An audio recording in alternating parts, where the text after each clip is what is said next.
Thanks, Claude. We're getting ready to go on the road for first time this season. Road SEC tests are always difficult. There's no way around it. I think any conference, when you go on the road in it, it's always a test of focus, patience, endurance, composure, all the qualities you need to be a good team. So we get our first one going to Auburn. Got a lot of respect for Hugh and the job he's done everywhere he's been. He's really been successful. He's very bright. He does a great job with his team, and they're playing really, really hard right now. And got a lot of guys in, transfers in that have added to their depth, and they're doing a really good job, playing extremely hard. And I know the environment we'll be going into will be extremely tough. Coach, when we spoke to you last week about crowd noise, you mentioned simplifying the game plan just a little bit offensively to avoid some of those issues. What does that look like? Really don't know. I think that's depends on the level of maybe experience you have, how you choose to use your offense. I think everybody's different, so we'll put a plan together and do the best job we can. Based on what you've seen and you know about Carson Beck, how do you feel about his ability to handle his first SEC road start? I think that's something that we're going to find out. I don't think you know. I think he's been through some ups and downs. He's certainly been against good defenses like Auburn has. He goes against our guys. So it's different when it's live. So you got to find out how he responds to that. And I'm very confident in Carson's ability to communicate, to understand things. He's been in our system. You only get good at these situational football things by playing football for a long time, and he's been with us for a while doing it. It's his first chance to do it, on the road. Auburn uses both their quarterbacks in the run game. Just what are your thoughts on Thorne and Robbie Ashford, and how do you deal with both of them? Well, they're both really good athletes. I don't think people give Peyton Thorne enough credit for his athleticism and quickness. Now, obviously, when you talk about Robbie, you're talking about a different kind of athlete. This guy's as fast as anybody we've ever played against, with size and a strong arm. So they do a good job of using, number one, their backs run extremely hard, extremely physical and tough, and are hard to tackle. Then you combine that with the quarterback run, and it creates a lot of eye candy, a lot of misdirection. They do a really good job. Maybe Hugh always has done a good job of that. Kirby, it's been, 7 years since you've gone up against Hugh. How similar is what they're doing this year to what he was doing back then when he was at Ole Miss, especially offensively? I think that people evolve. They've evolved. They've evolved in protection. They've evolved in route structure. He has, he's not the same staff he had. Now, Hugh doesn't do everything, so he's got a staff that he puts in charge of doing things, and they've gone out and added some wrinkles. There are qualities and traits of his DNA, his offense from years ago that are still a part of this, but there's things that have been added, just like defensively we've added things throughout the years too.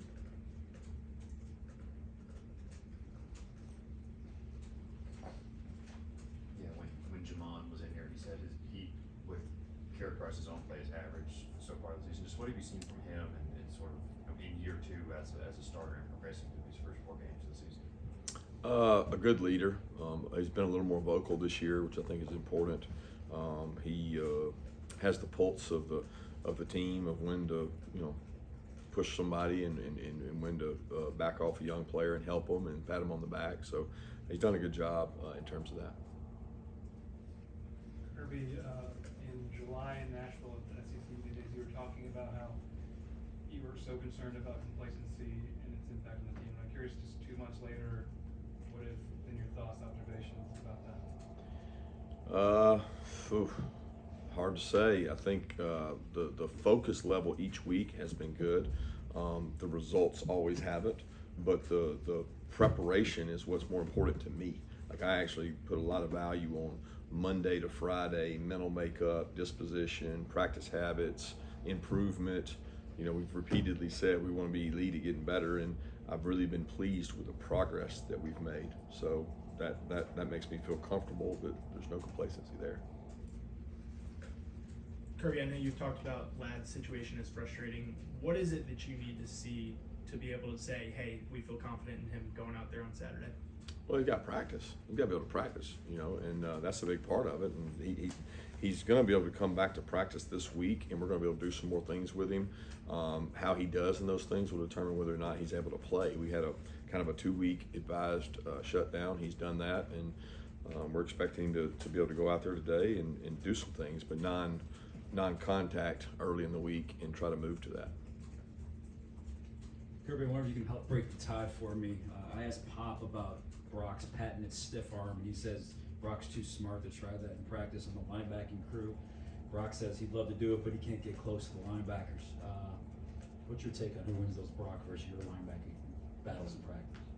We don't have a lot of Brock versus linebacker battles. I mean, most of the battles, there's no stiff arm because he's usually caught the ball and run away from them when they're on him. There's not an opportunity to. So maybe a run after catch type deal, screen or something like that. But Brock's stiff arm's pretty strong. I mean, I saw that firsthand. Coach, I believe they've been using Robbie Ashford as more of a red zone threat, or Hugh Freeze at least mentioned a red zone package for him. What would be the advantages of having an athletic quarterback down in the red zone? Yeah, extending plays. It's an extra element. In the red zone, every defense has an extra hat because nobody has to back up and play deep anymore. So it becomes really tough to get the ball in the red area in our league, and Robbie gives you that dimension. I mean, he is elite at the plays they do with him down there. They're really hard to defend because there's so many options to it. They got good runners, they got good people to block, and then you add him to it and the fact he can throw. It makes for a difficult situation down there. They do a good job with his package. Yeah, you mentioned the eye candy and stuff that Auburn creates. Just how critical is it going to be for, especially the younger inside linebackers like C.J. Allen, Jalen Walker, guys who maybe haven't seen that kind of all-confidence before, to just stay disciplined against them on Saturday? It's very important. It's very important every game they have disciplined eyes.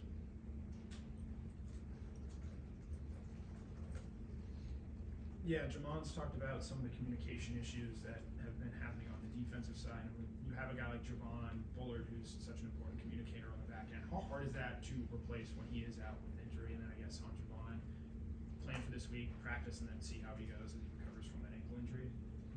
Yeah, I think he's going to be able to do more, hoping to get him back. No more if he gets more done today and tomorrow. If he's able to practice any, we'll obviously know more. But I don't feel any communication issues as a result of Javon, because Dan is really bright. David Daniel's really bright. They know our system. They've been in it. So I don't foresee any communication issues there with Bull being out.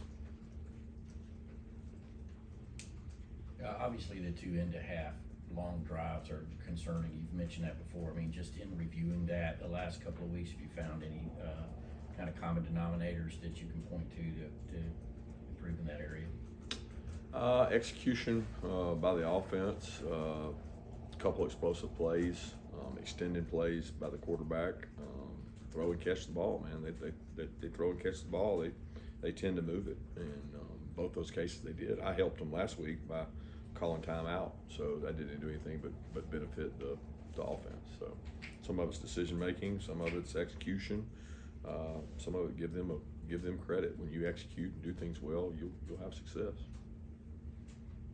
Kirby, what stands out to you about Auburn's running backs and the fact they've got several different guys that they've used to start this year? Yeah, the difference in the guys. I mean, they've got one of the hardest guys to tackle in the SEC, and he runs really hard. He's physical. They've got fast backs. They got elusive backs, downhill backs. I mean, they do a good job. It's like by committee, and they got several guys that have done really well. Kirby, you've been at Auburn as a player, an assistant, and head coach. You spoke about that a little bit Saturday night. Could you elaborate on what makes different road environments unique to themselves? I think they're more similar than unique. I would have a hard time, pinpointing differences other than they're all loud as hell in our conference, and they do a great job. I mean, we went to Missouri last year, and I thought it was as loud as anything at night. The environment was really loud, and it's not even an enclosed stadium. you know, and this stadium is enclosed, and it's similar to ours. People have always said there's a similarity between the look of theirs and ours, but it's extremely loud. I mean, I don't know how to differentiate, one school to another because they're just loud. All their fans are passionate. It's a very similar environment. Coach, you mentioned helping them out with that 2-minute timeout. I'm assuming that was because you guys wanted to get the ball back or get a 2-minute possession right there before the half. Is that one of those examples of a coaching decision that you might second guess only because it didn't result in a positive result? Sure. I mean, you second guess every decision, whether it works or not. So you can make the wrong decision and it work out good, and it's still the wrong decision, and you can make the right decision and it come out wrong, and I still think it's the right decision. So it's just a matter of philosophically what you believe in, and I want to be aggressive and always try to get the ball back for our team and show confidence in the players that we're going to stop. Brock and Jamon said you blew the speakers last week. Is that, first, have you gotten replacement ones in, and is that something that you do, not just for road games but home games as well, work on that crowd noise aspect? We use crowd noise year round. We use it in spring. It's a great change up. Coaches can't coach the players. They don't necessarily like it because people get a headache, but we've done it since the first day of practice this camp. We did it 4 practices in the spring. We do it all the time. It doesn't matter though, because the crowd noise doesn't always create the anxiety, so you can't simulate that. You simulate the communication it requires, and we play at home in one of the loudest stadiums in the country, so our defense has to communicate during it. So I like doing it both ways, and it makes players, you find out what they know when nobody's out there yelling and screaming at them. So it's important that we got the speakers fixed. I don't think they blew because of us, but it may have just been old age. Kirby, Ron Roberts has been really creative in how they bring pressure, sort of disguising it, trying to make it hard for offenses. What is that challenge that this Auburn defense presents in that way to your offensive line, just knowing where the pressure's coming from and how to pick it up? Yeah, you don't necessarily know where it's coming from. That's what good defenses do. So when you don't know, you got assignments, right? So I got my guy, I got this guy, and if we don't got that guy, then the quarterback better know it, and everybody else needs to know that too. So, there's only so many you can bring, and there's lots of them you can drop. And we like to think we do a lot to our quarterback off season and things like that year round here with our defense, but it's much tougher to when you go against somebody that maybe you don't traditionally play against. He does a tremendous job of exactly what you're talking about. So it's important to know your rules and know where your strengths and know where your weaknesses are. Kirby, I want to ask for an update on Michael Williams, Tyingram Dawkins at that defensive end position, and how did Gabe Harris kind of perform whenever, that increased opportunity this past Saturday? Yeah, I don't know that Gabe played a whole lot more. He did get an earlier opportunity, I felt like, and he's coming along really well. He's developing. He's getting better each week and getting more and more opportunities due to the injuries. But I'm hopeful that Gabe continues to grow. I mean, he's a guy that we're repping him a lot during practice. We're giving him a lot of extra work, trying to speed up what that process is because of the injuries we've had. Ty is coming into his 4th week, I think. And again, we don't know how long it's going to take. Don't expect him back this week. Michael, we're hopeful to get back if he's over the sickness. Kirby, after watching the tape, how do you think Dylan Fairchild and Xavier Truss graded out in their new roles? They did a good job. They've played very consistent throughout the year. Both of them have. Dylan obviously has played same spot most of the time.